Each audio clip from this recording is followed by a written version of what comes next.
सी plus plus video lectures में आपका स्वागत है। दोस्तों, इस लेक्चर में हम बाकी की रिमेनिंग 3 कंट्रोल स्टेटमेंट्स यानी कि जो लूपिंग पार्ट है सी प्लस प्लस लैंग्वेज में फॉर लूप, वाइल लूप और डू वाइल लूप पढ़ेंगे। लेकिन उससे पहले मैं आपको सजेस्ट करूंगा कि आप इस यूट्यूब वीडियो के बॉटम राइट कॉर्नर पे फुल स्क्रीन बटन पे क्लिक करें ताकि आप इस वीडियो का बेटर व्यू ले सकें। पिछले लेक्चर में हमने इफ एल्स और स्विच स्टेटमेंट्स कंप्लीट कर ली है। अब इस लेक्चर में हम फॉर लूप, वाइल लूप और डू वाइल लूप करेंगे। तो मैं फॉर लूप से स्टार्ट करता हूँ। उसका मैं एक बार सिंटैक्स बता देता हूँ आपको, उसके बाद मैं एक डेवलपर सी प्लस प्लस में प्रोग्राम बनाऊंगा फॉर लूप के ऊपर। तो उसका सिंटैक्स होता है कीवर्ड फॉर और ब्रैकेट्स के अंदर एक इनिशियलाइज करने की कंडीशन होती है, सेमीकोलन, फिर टर्मिनेटिंग कंडीशन होती है, फिर सेमीकोलन और एंड में एक इंक्रीमेंट या डिक्रीमेंट कंडीशन होती है। और इसके अंदर स्टेटमेंट्स होती हैं कर्ली ब्रेसेस के अंदर। इनिशियलाइजेशन क्या होता है? मैं कोई भी वेरिएबल इनिशियलाइज कर सकता हूँ। सपोज मैं एक इंटीजर वेरिएबल बनाता हूँ और उसका नाम आई दे देता हूँ, तो मैं आई को 0 से इनिशियलाइज कर सकता हूँ।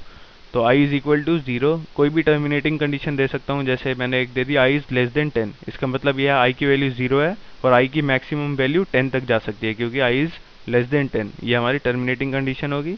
और इंक्रीमेंट या डिक्रीमेंट, सपोज मैं इंक्रीमेंट कर देता हूँ आई प्लस प्लस, यानी कि आई की वैल्यू हर लूप के हर एग्जीक्यूशन के साथ 1 से इंक्रीमेंट हो जाएगी। तो स्टार्टिंग में आई की वैल्यू 0 है, हमारी स्टेट ये चेक करेगा 0 लेस देन 10 क्योंकि ट्रू है, हमें पता है 0 10 से छोटा होता है। तो ये हमारी जो स्टेटमेंट्स हैं वो एग्जीक्यूट हो जाएगी। हमने इंक्रीमेंट कंडीशन भी लगा रखी है सपोज, तो आई की वैल्यू नेक्स्ट केस में 1 हो जाएगी। फिर वो चेक करेगा 1 लेस देन 10, ये भी ट्रू है क्योंकि हमें पता है 1 10 से छोटा होता है, तो दोबारा स्टेटमेंट्स एग्जीक्यूट होगी। फिर इंक्रीमेंट लगा दी मैंने, आई की वैल्यू 2 होगी। फिर वो चेक करेगा 2 लेस देन 10, वो भी ट्रू है, तो ये स्टेटमेंट एग्जीक्यूट होगी। ये सिमिलरली ऐसे चलता रहेगा लूप। और जब आई की वैल्यू 9 हो जाएगी तो अब चेक करेगा 9 लेस देन 10, वो भी ट्रू है, तो दोबारा स्टेटमेंट एग्जीक्यूट होगी। फिर आई की वैल्यू 10 हो जाएगी, फिर चेक करेगा 10 लेस देन 10, वो फॉल्स है क्योंकि हमें पता है 10 इक्वल टू 10 होता है, 10 लेस देन 10 नहीं होता। तो ये लूप टर्मिनेट हो जाएगा। यानी कि ये जो स्टेटमेंट्स है हमारी वो 10 बार रन होंगी क्योंकि हमारा आई की वैल्यू 0 1 2 3 4 5 6 7 8 9 तक 10 बार ही होता है ये हमारा। तो 10 बार ये हमारी जो स्टेटमेंट्स हैं वो एग्जीक्यूट होंगी। तो आपको ये थोड़ा कंफ्यूजिंग लग रहा होगा। मैं डेवलपर सी प्लस प्लस में एक प्रोग्राम बना देता हूँ फॉर लूप के ऊपर, तो आपको ये अच्छी तरह समझ आ जाएगा। तो आप फुल स्क्रीन मोड पे चले जाएं ताकि मैं जो भी अब कोडिंग लिखता हूँ आप उसे अच्छी तरह पढ़ सकें। सबसे पहले मैं हेडर फाइल्स इंक्लूड कर लेता हूँ।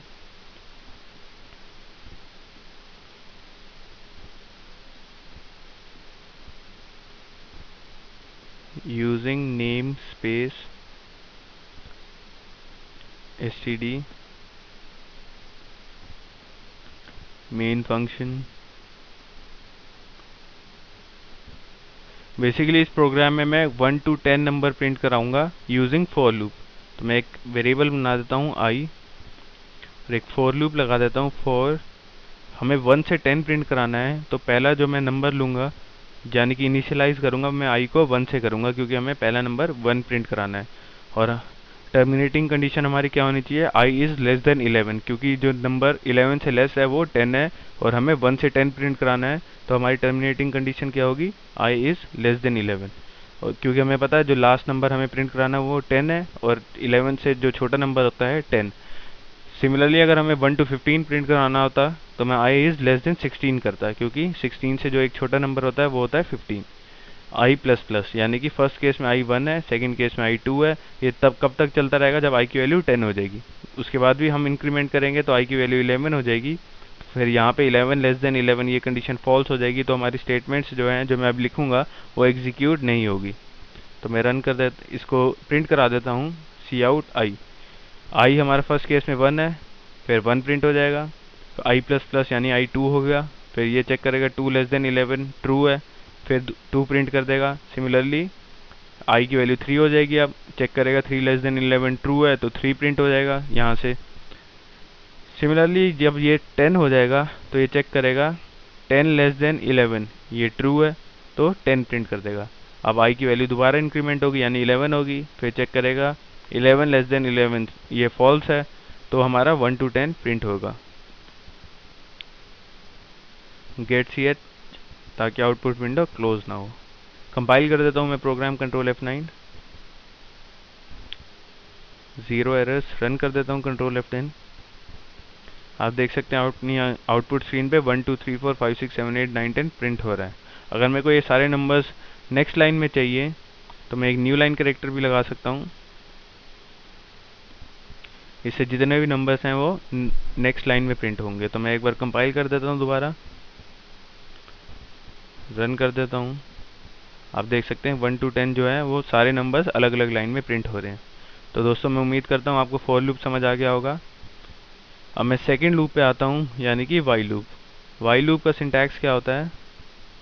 कीवर्ड वाइल और ब्रैकेट्स के अंदर कंडीशन और स्टेटमेंट्स, यानी कि ये कंडीशन जब तक ट्रू है ये हमारी स्टेटमेंट एग्जीक्यूट होती रहेगी, और जैसे ये कंडीशन फॉल्स हो जाएगी तो हमारी ये जो वाइल लूप है वो टर्मिनेट हो जाएगा। तो मैं एक प्रोग्राम बना देता हूँ ताकि आप इसको अच्छी तरह समझ सकें। हेडर फाइल्स और मेन फंक्शन तक हमारा सेम कोडिंग है तो मैंने उसे इरेज नहीं किया। और जो वाइल लूप है इसमें हम एक वही प्रोग्राम बनाएंगे जो हमने फॉर लूप में बनाया, यानी कि 1 to 10 प्रिंट कराएंगे, पर हम वाइल लूप की हेल्प से प्रिंट कराएंगे। तो मैं एक इंटीजर बना देता हूँ, इंटीजर वेरिएबल आई, और मैं आई को 1 से इनिशियलाइज कर देता हूँ। यहाँ मैंने वाइल लूप के बाहर से इनिशियलाइज किया है। हम जब वाइल लूप बनाएंगे उसके अंदर इनिशियलाइज नहीं किया, लेकिन हमने देखा था फॉर लूप में मैंने i = 1 लूप के अंदर ही लिख दिया था, क्योंकि उसका जो सिंटैक्स होता है उसमें इनिशियलाइज हम कर सकते हैं, लेकिन इसमें हम इनिशियलाइज नहीं कर पा रहे तो हम बाहर ही इनिशियलाइज कर देंगे वाइल लूप से। तो मैंने लिख दिया i = 1। अब मैं यहाँ वाइल लूप लिख देता हूँ और कंडीशन डाल देता हूँ। हमें 1 to 10 प्रिंट कराना है, तो हमारा जो लास्ट नंबर प्रिंट हो रहा है वो 10 है। तो मैं कंडीशन डाल देता हूँ i < 11, क्योंकि जो नंबर 10 से छोटा होता है वो 11 होता है, और मैं प्रिंट करा देता हूँ उस नंबर को i। तो हमारा i अभी 1 है तो 1 प्रिंट हो जाएगा। उसके बाद मैं एक i++ भी डाल देता हूँ, यानी कि इंक्रीमेंट भी कर देता हूँ। तो जैसे ही i = 1 है स्टार्टिंग में तो ये 1 प्रिंट कर देगा, i की वैल्यू 2 हो जाएगी, क्योंकि i++ लिखा हुआ है हमने। ये चेक करेगा 2 < 11 ट्रू है, फिर 2 प्रिंट हो जाएगा। i की वैल्यू 3 है, 3 < 11 ट्रू, 3 प्रिंट हो जाएगा। सिमिलरली लास्ट में हमारा 10 आ जाएगा तो ये 10 प्रिंट कर देगा, और ये i की वैल्यू हो जाएगी 11, क्योंकि 10++ है। यहाँ चेक करेगा 11 < 11 फॉल्स है, तो ये लूप टर्मिनेट हो जाएगा और 1 से 10 ही प्रिंट होगा आउटपुट स्क्रीन पे। तो गेट ch लगा देता हूँ ताकि आउटपुट विंडो क्लोज ना हो। मैं कंपाइल कर देता हूँ प्रोग्राम को, कंट्रोल F9, 0 एरर्स। रन कर देता हूँ। आप अपनी आउटपुट स्क्रीन पे देख सकते हैं 1 2 3 4 5 6 7 8 9 10 प्रिंट हो रहा है।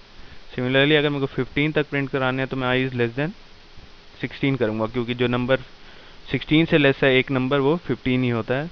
तो मैं कंपाइल कर देता हूँ, रन कर देता हूँ। आप देख सकते हैं 1 2 3 4 5 6 7 8 9 10 11 12 13 14 15 प्रिंट हो रहा है। अगर मैं न्यू लाइन में प्रिंट कराना चाहता हूँ सारे नंबर तो मैं एक न्यू लाइन कैरेक्टर भी डाल सकता हूँ।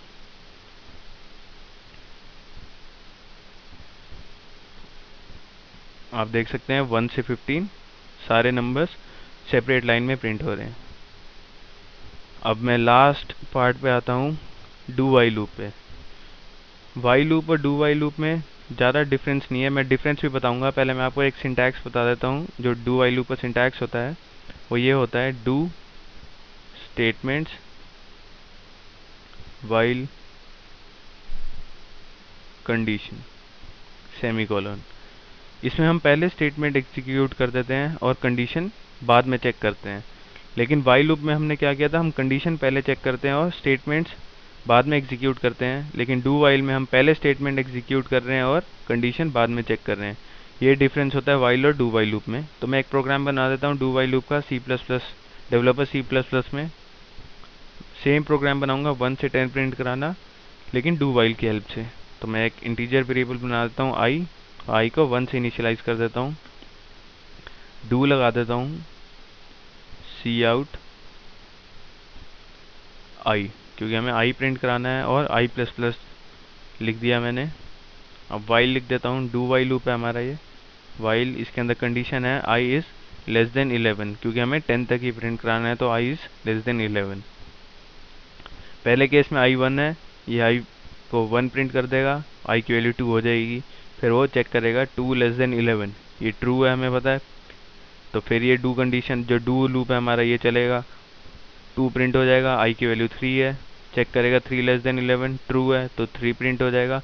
सिमिलरली आई की वैल्यू 10 हो जाएगी तो 10 प्रिंट कर देगा, आई प्लस प्लस 11 हो जाएगी यानी आई की वैल्यू, फिर चेक करेगा 11 लेस देन 11, ये फॉल्स है तो ये लूप टर्मिनेट हो जाएगा। गेट ताकि आउटपुट विंडो क्लोज ना हो। सेम काम है, बस इसमें हमारा जो स्टेटमेंट है वो पहले चलती हैं और जो कंडीशन है वो बाद में चेक होती है। तो मैं ये कंपाइल कर देता हूँ प्रोग्राम कंट्रोल F9 से,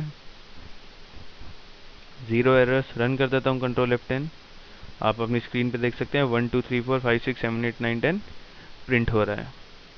तो आप दोस्तों ये सोच रहे होंगे कि वाइल और डू वाइल लूप में डिफरेंस क्या है। ये तो आपको समझ आ गया है कि हम डू वाइल लूप में पहले स्टेटमेंट्स लिखते हैं और बाद में कंडीशन चेक करते हैं, और वाइल लूप में हम पहले कंडीशन लिखते हैं, कंडीशन जो होती है हमारी वो चेक होती है पहले, और बाद में स्टेटमेंट्स एग्जीक्यूट करते हैं। तो मैं इसका आपको एक एग्जांपल बताता हूँ जो डिफरेंस इलस्ट्रेट करेगा वाइल और डू वाइल लूप में। i इज इक्वल टू मैं 11 ले लेता हूँ, while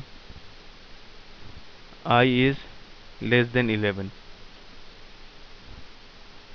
C out i plus plus. हमने क्या किया है, i हमारा 11 हमने इनिशियलाइज कर दिया, अभी यहाँ चेक करेगा सीधा कि 11 लेस देन 11, हमें पता है फॉल्स है।